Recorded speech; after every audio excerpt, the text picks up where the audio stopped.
Welcome back, seekers of myth and meaning.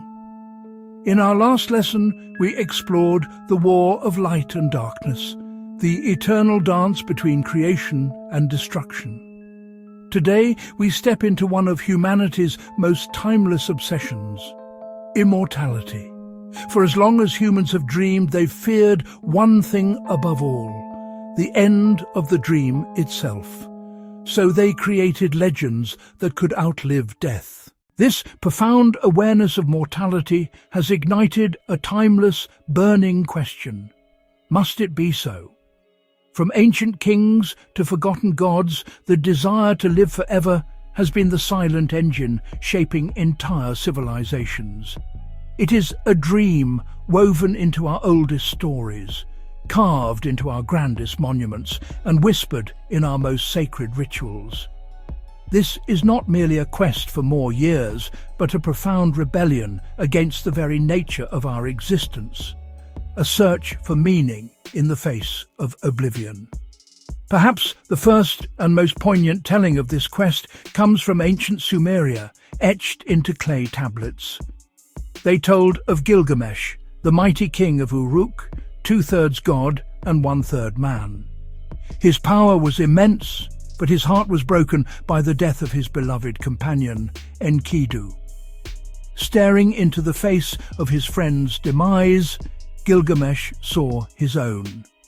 A terror seized him, and he embarked on a desperate journey to the ends of the earth, seeking the secret of eternal life.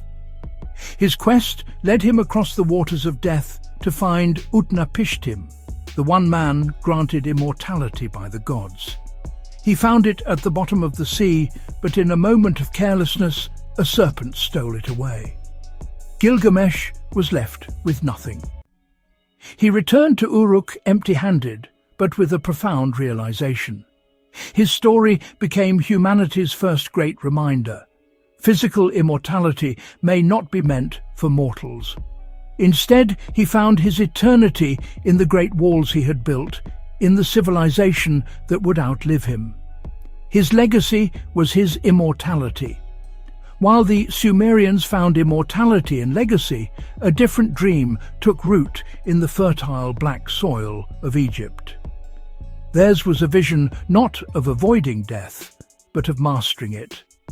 This hope was crystallized in the myth of Osiris, the benevolent god-king, and his devoted wife, Isis. Deceived and murdered by his jealous brother Seth, Osiris's body was dismembered and scattered across the land. But the love of Isis was stronger than death itself. Tirelessly, she searched for and gathered every piece of her husband. Through her powerful magic and unwavering devotion, she resurrected Osiris. He became the just and eternal ruler of the underworld, the lord of the afterlife, not immortal in flesh, but eternal in spirit. Osiris's journey became the blueprint for every pharaoh, and eventually for every soul in Egypt. It offered a powerful promise. Death was not an end, but a gateway. Through mummification, intricate rituals, and the judgment of the heart, one could follow in his footsteps. And that, perhaps, was Egypt's great secret. Immortality was not about escaping death, but about preparing for it, embracing it, and transforming through it into an eternal spiritual existence. Across Greece, the gods offered mortals a cruel paradox, the gift of eternity without the grace of change. Tithonus, lover of Eos, was granted eternal life, but not eternal youth. His body withered into a husk, his mind trapped in endless decay. Achilles, blessed by the river Styx, chose a shorter life of glory over endless existence without meaning. His legend whispers a hard truth. Sometimes it is not living forever that makes us immortal, but dying for something eternal. While the West chased elixirs in crucibles and alembics, the East pursued a different kind of eternity, one found not in a potion, but within the self. In the mystical traditions of China, this quest was embodied by the legendary 8 immortals. These were not gods born of celestial light, but mortals, men and women from all walks of life, who, through profound discipline, unlocked the secrets of the Tao.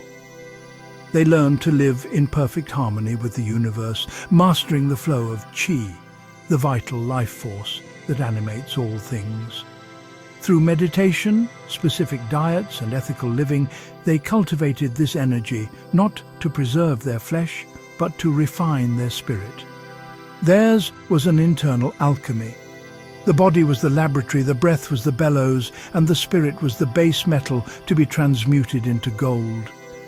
They achieved not an endless physical life, but a far greater prize: spiritual ascension.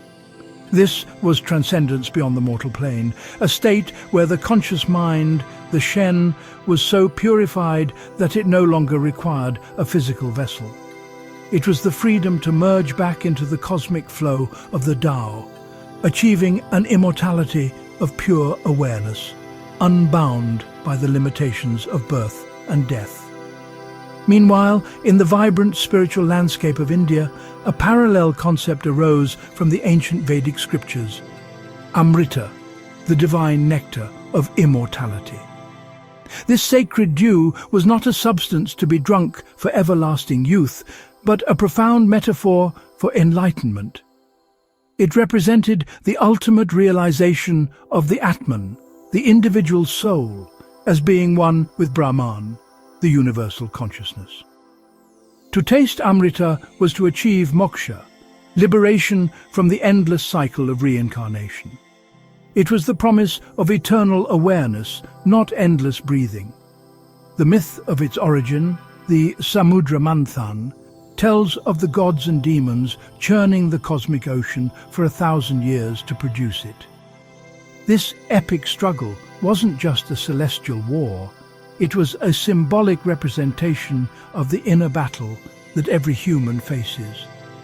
The churning of the ocean is the turmoil of the mind, the constant pull between our divine aspirations, the devas, and our base instincts, the asuras. The poison that emerges before the nectar is the ego, the attachments, and the fears we must overcome. Amrita is the prize for this spiritual struggle, the serene, blissful awakening that lies beyond the chaos. From the Daoist sage to the Hindu rishi, the goal was never to chain the soul to a decaying body. It was to unburden it. Whether through qi or amrita, every culture, in its own language, turned the same primal fear of oblivion into the same noble pursuit, to preserve the one thing death could not touch: the soul's story, written in the ink of eternal consciousness. Even today, immortality fascinates us through science, technology, and art. Digital consciousness, cloning, cryogenics, new versions of ancient myths. Yet, no matter how advanced we become, the question remains the same. Do we truly want to live forever, or do we simply want to matter forever? They understood that a life measured only in years is a hollow victory. True immortality, they taught, is not a matter of extending the clock, but of transcending it entirely. It's not about the duration of the breath, but the depth of the imprint left behind on the fabric of existence. Immortality may not be about duration, but about imprint. A legend, a word, an act of love, all can defy time more powerfully than any elixir. Think of the heroes whose tales are still told around campfires, their courage echoing through millennia. Consider the philosophers whose ideas, captured in ink, continue to shape our world long after their bodies have returned to dust. A single, selfless act of compassion can ripple outwards, touching lives in ways we can never fully trace. These are the true elixirs. They don't preserve the body. They immortalize the soul, weaving it into the grand, ongoing story of humanity. When we examine the great myths, From the Epic of Gilgamesh to the Tales of the Phoenix, we find they are not mere fantasies. They are coded maps of the human psyche, allegories for a deeper journey. Look deeper, and you'll see a hidden pattern. Immortality is not a prize. It is a process. It is a path of transformation, a spiritual pilgrimage that every soul is invited to undertake. This path demands a profound sacrifice, not of life, but of the limitations we mistake for life. It asks the seeker to die before dying, to shed ego, illusion, and fear until only truth remains. Each layer of falsehood we release, each mask we discard, brings us closer to the indestructible core of our being. The alchemists called this the great work, the transformation of lead into gold, of human into divine. The lead was not the metal, but the heavy, burdened human spirit, weighed down by ignorance and fear. The gold was the enlightened soul, radiant, incorruptible, and free. This is the ultimate revelation of the mythological code. The eternal is not something to be found outside of ourselves. It is already here, dormant, waiting to be recognized. To become immortal is to awaken the eternal within. So the real question isn't, how do we live forever? That question keeps us trapped in the fear of an ending, forever chasing a fleeting horizon. The true quest, the one worthy of a lifetime, is far more profound. It's how do we live so meaningfully that forever remembers us? How do we live with such courage, compassion, and authenticity that our essence becomes a permanent note in the symphony of the cosmos, a light that never fades? From the tombs of pharaohs to the digital vaults of the modern world, humanity's quest for immortality continues. But perhaps eternity was never outside us.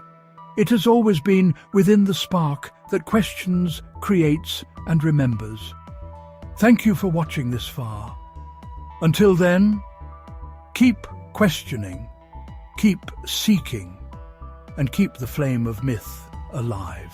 Our next lesson is mythological universe maps.